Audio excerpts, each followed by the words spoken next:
Presiden Prabowo Subianto melakukan kunjungan kehormatan kepada Naruhito dalam lawatan kenegaraan ke Jepang pada Senin 30 Maret 2026.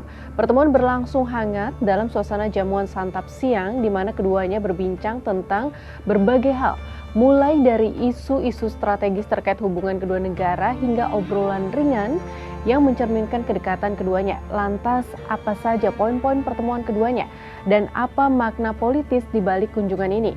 Kita bahas.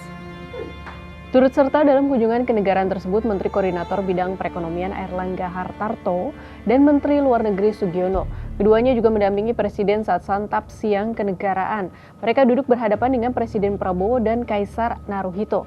Menlu Sugiono menyebut isi perbincangan antara Presiden Prabowo dan Kaisar Naruhito yang berlangsung selama 20 menit itu tidak membahas isu-isu politis.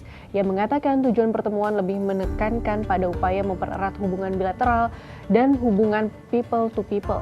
Karena itu perbincangan berlangsung lebih cair dengan topik-topik yang relatif ringan. Sugiono juga menegaskan bahwa Jepang merupakan mitra yang sangat strategis bagi Indonesia.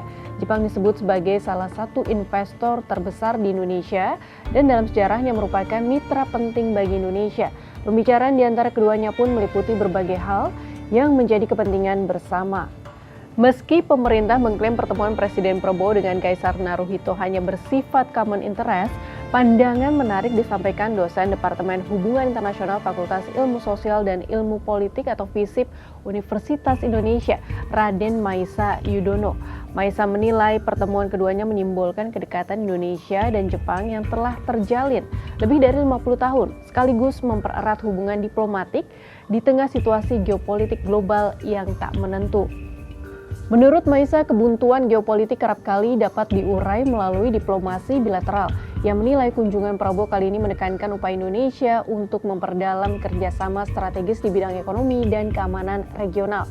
Di bidang ekonomi, Indonesia berkepentingan agar Jepang meningkatkan posisinya sebagai mitra investasi utama, khususnya dalam sektor infrastruktur, teknologi, dan peningkatan sumber daya manusia atau SDM. Selain itu, Indonesia dan Jepang juga sama-sama berkepentingan menyusun langkah mitigasi atau implikasi konflik Iran dan Amerika Serikat di kawasan Indo-Pasifik. Aspek lain yang juga dinilai mendesak untuk dimitigasi adalah potensi persaingan antara Amerika Serikat dan China. Di sisi lain, lawatan kenegaraan ke Jepang dinilai cukup strategis bagi Indonesia. Hal ini berkaitan dengan posisi Indonesia memiliki status keanggotaan dalam Dewan Perdamaian. Kondisi tersebut semestinya mendorong Indonesia memanfaatkan seluruh hubungan diplomatik dengan negara-negara yang cukup signifikan untuk menyuarakan posisi dan pandangannya terkait kondisi geopolitik terkini. Selain menemui Kaisar Naruhito, Presiden Prabowo juga menghadiri Forum Bisnis Indonesia-Jepang di Imperial Hotel Tokyo, Jepang, Senin 30 Maret 2026. Japan has consistently supported Indonesian economic development. Many of you in this room have been part of that journey. You have been in Indonesia for a long time. You know Indonesia well, our people, our market, our culture, and our potential. Sahabat Kompas, pertemuan antara Prabowo Subianto dan Naruhito bukan sekadar kunjungan simbolis, melainkan sebagai upaya memperkuat hubungan strategis antara Indonesia dan Jepang yang sudah lama terjalin. Pertanyaannya, apakah kedekatan Indonesia dan Jepang ini nantinya hanya berhenti pada kerjasama ekonomi atau justru berkembang menjadi kemitraan strategis yang lebih besar dalam menjaga stabilitas kawasan Asia?